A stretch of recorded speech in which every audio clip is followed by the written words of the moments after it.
నమస్తే. తమిళనాడు ఎక్స్‌పీరియన్స్ గురించి చెప్పాలి. లాస్ట్ ఇయర్ ఒక 10 మంత్స్ తమిళనాడులో ఉన్నా. సో, అక్కడ కొంతమంది అటు ఇటు తిరుగుతా ఉన్నప్పుడు వీళ్ళతోటి మాట్లాడినప్పుడు గానీ, అసలు ఎలా ఉంది కింద గ్రౌండ్‌లో సిట్యుయేషన్ అని అప్పటికే అన్నమలై మొదలుపెట్టారు. సో, అది కొంచెం చేసేటప్పుడు చిన్న చిన్న మన ఆహ్, టైర్ షాపులోళ్ళు, చిన్న చిన్న షాపులోళ్ళు వీళ్ళందరూ బీజేపీ స్టిక్కర్ పెట్టుకొని, అన్నమలై బొమ్మ పెట్టుకొని ఉండేవాళ్ళు.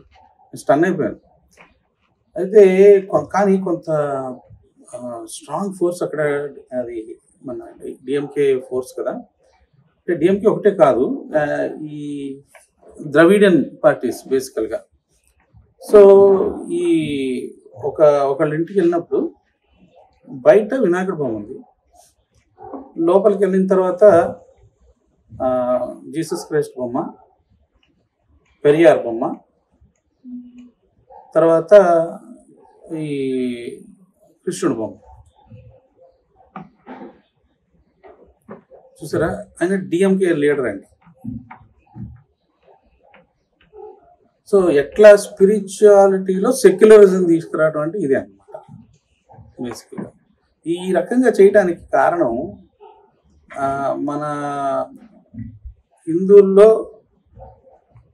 కొంతమంది కొన్ని మఠాలలాగా పెట్టి ఈ అన్ని మతాలు సర్వధర్మ సమభావం అని చెప్పుకుంటూ ఈ మధ్యకాలంలో ఎక్కువగా కొత్తగా తీసుకొచ్చి ఈ కొత్త రిలీజియన్స్ లాగా రిజిస్టర్ చేసి యాజ్ ఎ మైనారిటీ ఇన్స్టిట్యూషన్ లాగా మన ఇళ్లలో వాళ్ళ గురువు పేరు పెడతారు, గురువు బొమ్మ పెడతారు, చుట్టూతా అన్ని సింబల్స్ పెట్టేస్తారు. ఇప్పుడు గురువుని నమ్మారు కాబట్టి ఆయన ఇచ్చిన స్టిక్కర్ పెట్టుకోవాలి. అట్లా అన్ని సింబల్స్ అందరి ఇళ్ళ లోపలికి వెళ్ళిపోయాయి. అంటే సెక్యులరిజం అంటే అది పొలిటికల్ టర్మ్ కదా. పొలిటికల్గా నువ్వు ఏ ధర్మానికి ఒక ఫేవర్ చేయకూడదు, అన్ని ధర్మాలకి దూరంగా ఉండాలి.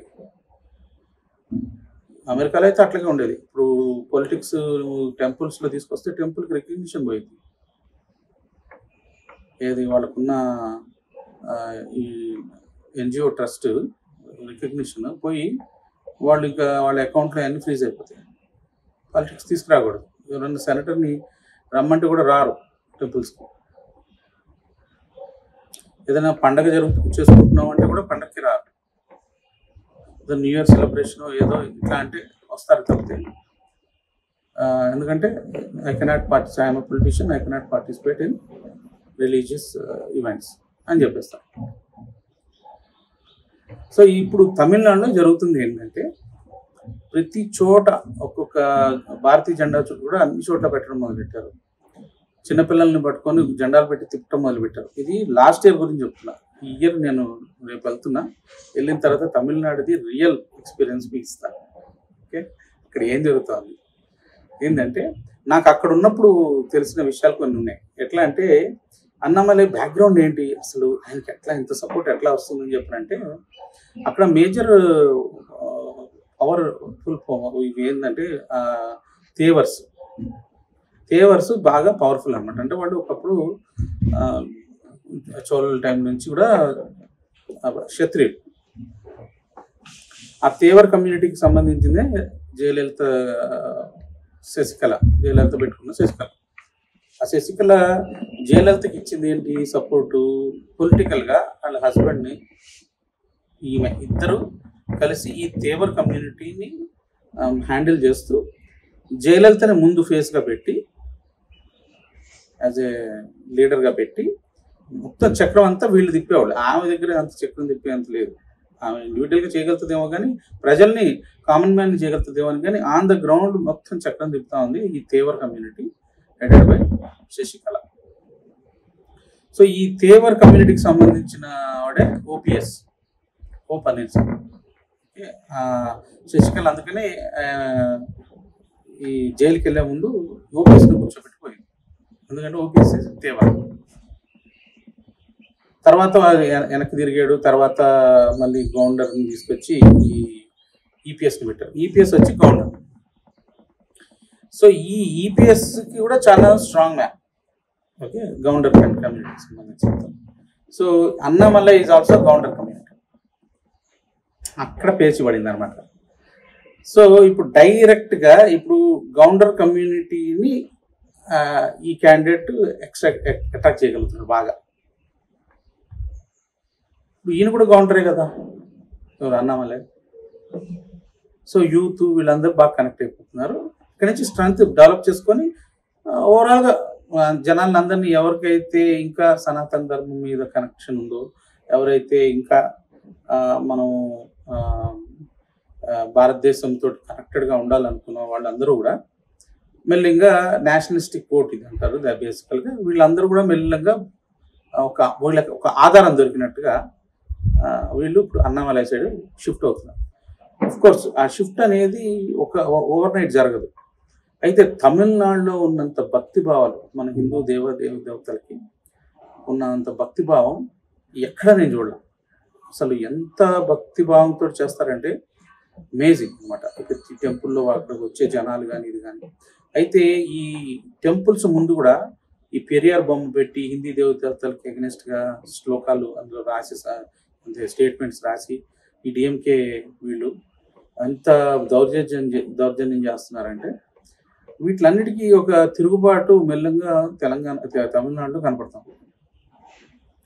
సో తమిళనాడులో టెంపుల్ టూరిజం అనేది అసలు ఆ టెంపుల్స్ వెళ్తుంటేనే ఎంత పవర్ఫుల్గా ఉంటుందంటే, అంతా సిద్ధార్లు, వాళ్ళ యోగులందరూ, వాళ్ళ సమాధులు ఎక్కడ చూసినా. ఇప్పుడు వారవెల్లి దగ్గరికి వెళ్తే అక్కడ ఎన్నో వందల మంది సిద్ధులు ఎక్కడెక్కడో ఏ సందులోనో అక్కడ అది పవర్ఫుల్ లొకేషన్ సార్, అక్కడ సిద్ధార్ సమాధి ఉంది, ఇక్కడ సిద్ధార్ సమాధి ఉంది అని చెప్పేవాడు. మనకి ఇక్కడ ఇట్లా ఆంధ్రాలో తెలంగాణలో నేను అట్లాంటివి నేను చూడలే, కానీ తమిళనాడులో మాత్రం నిజంగా అమేజింగ్. ఈ స్లీపింగ్ జైంట్ అంటారు అనమాట. అంటే కొంతమంది ఓల్డ్ స్కూల్ వాళ్ళు ఎట్లా అంటే, వీడు అన్నామలైకి పాలిటిక్స్ తెలీదు, ఇది ఏదో వాగుతూ ఉంటాడు అది ఇది అనే వాళ్ళు ఉన్నారు. ఎవరు డిఎంకే సపోర్టర్స్ వీళ్ళందరూ.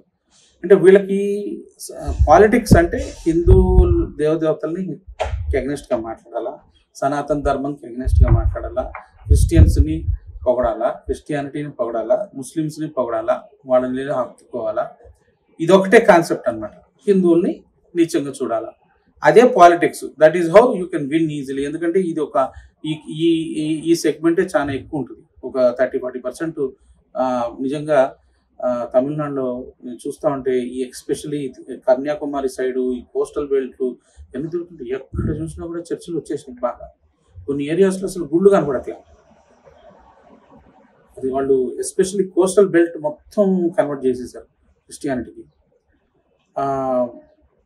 సో బేసికల్గా ఇప్పుడు చూస్తుంటే తమిళనాడులో ఒక చైతన్యం అయితే మెల్లగా వాళ్ళ భాషలో చెప్పే ఒక లీడర్ వచ్చాడు అన్నామలై. ఇప్పుడు ప్రతి రాష్ట్రానికి అన్నామలై మనకెప్పుడు వస్తాడని చెప్పననే స్టేజ్ దాకా చర్చ మొదలైంది. ఆంధ్రాకి అన్నామలై ఎప్పుడు వస్తారు, ఎవరు వస్తారు, బెంగాల్కి అన్నామలై.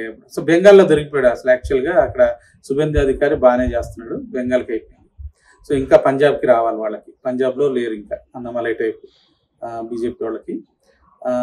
అక్కడ ఇంకా అకాలీ పార్టీస్, ఈ ఆమ్ ఆద్మీ పార్టీ ఏమంతా ఖలిస్తానీ పార్టీ. సో ఈ తమిళనాడులో నేను రేపు వెళ్ళొచ్చిన తర్వాత లేటెస్ట్ అంటే ఇప్పుడు ఆల్మోస్ట్ 1 year గ్యాప్ వచ్చింది నేను తమిళనాడుకి వెళ్ళొచ్చి. సో నేను రేపు వెళ్తున్నా, వెళ్ళినప్పుడు అక్కడ నుంచి గ్రౌండ్ రిపోర్ట్ మీకు రిపోర్ట్ చేస్తాను. ఓకే.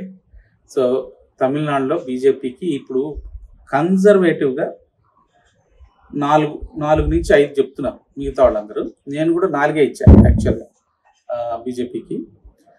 కానీ ఏఐడిఎంకే తోటి కనుక ఇప్పుడు ఏమవుతుంది, ఏఐడిఎంకేకి ఇద్దరు vote share, opposition vote share, BJP and AIADMK 50-50 సుమారుగా 50-50 షేర్ చేసుకుంటున్నారు. దాంతో ఏమైపోయిందంటే వీళ్ళకి విన్నింగ్ సీట్స్ తగ్గిపోతున్నాయి చాలా. అదే కనుక ఇప్పుడు ఏఐడిఎంకే బీజేపీ అన్నమలై అడిగింది ఏంటంటే 25 సీట్లు అడిగింది. 25 ఇచ్చి మిగతా 13 వస్తాయి, 13-14 వీళ్ళకి వస్తాయి ఏఐడిఎంకే. అట్లా కనుక పంచుకున్నారనుకోండి, మెజారిటీ సీట్స్ వీళ్ళిద్దరు కలిసి గెలుస్తారు. డిఎంకేకి కాంగ్రెస్ కలిపి ఒక 10-15 కంటే ఎక్కువ రావు. 25+ ఏఎంకేకి బీజేపీ కాంబినేషన్కి వచ్చేస్తాయి. సో ఇప్పుడు బేసికల్గా ఏంటంటే ఇప్పుడు ఏడీఎంకి మరి అంత తక్కువ స్మాలర్ పార్టీగా ఫైట్ చేయడానికి ఒప్పుకుంటారా లేదా అనేది. అయితే ఇంకోటి అక్కడ విజయకాంత్ పార్టీ బీజేపీ తోటి దాన్ని డిఎండికే అంటారు, అది టాక్స్లో ఉంది. ఇంకోటి పిఎంకే అని ఇంకోటి ఉంది, అది ఒకటి కూడా బీజేపీతో టాక్స్లో ఉంది. కొంతమంది కాంగ్రెస్ ఎమ్మెల్యేలు సిట్టింగ్ ఎమ్మెల్యే వచ్చి జాయిన్ అయిపోయింది. ఇట్లా ఏడీఎంకే నుంచి కొంతమంది వచ్చి జాయిన్ అయిపోయారు. 16 మంది ఎమ్మెల్యేలు ఒక ఎంపీ వచ్చేసి జాయిన్ అయిపోయారు బీజేపీలో. సో ఈసారి ఫైట్ చేయడానికి గెలుపు గుర్రాలు బీజేపీకి కొంత, లేకపోతే మంచి ఫైట్ ఇచ్చే క్యాండిడేట్లు ఇంకా వలస వస్తారు. ఇప్పుడు ఇంకా ఇన్ఎవిటబుల్గా నార్త్ ఇండియాలో ఇంకా ఎవ్వరు కూడా ప్రొజెక్ట్ చేయలేకపోతున్నారు, అంటే గెలవలేరు, గెలవకుండా ఉంటుంది, బీజేపీకి ఓడిపోతుంది అని చెప్పే పరిస్థితులు ఏ టీవీ ఛానల్ కూడా లేవు. అందరూ గెలుస్తుంది కానీ ఎంత మార్జిన్తో గెలుస్తుంది అనే దగ్గర క్వశ్చన్ మార్క్ పెడతాం. సో ఇప్పుడు బీజేపీకి 350, నేను ఈ రోజున ఇచ్చేదైనా 355 to 358 దాకా వచ్చేస్తుంది.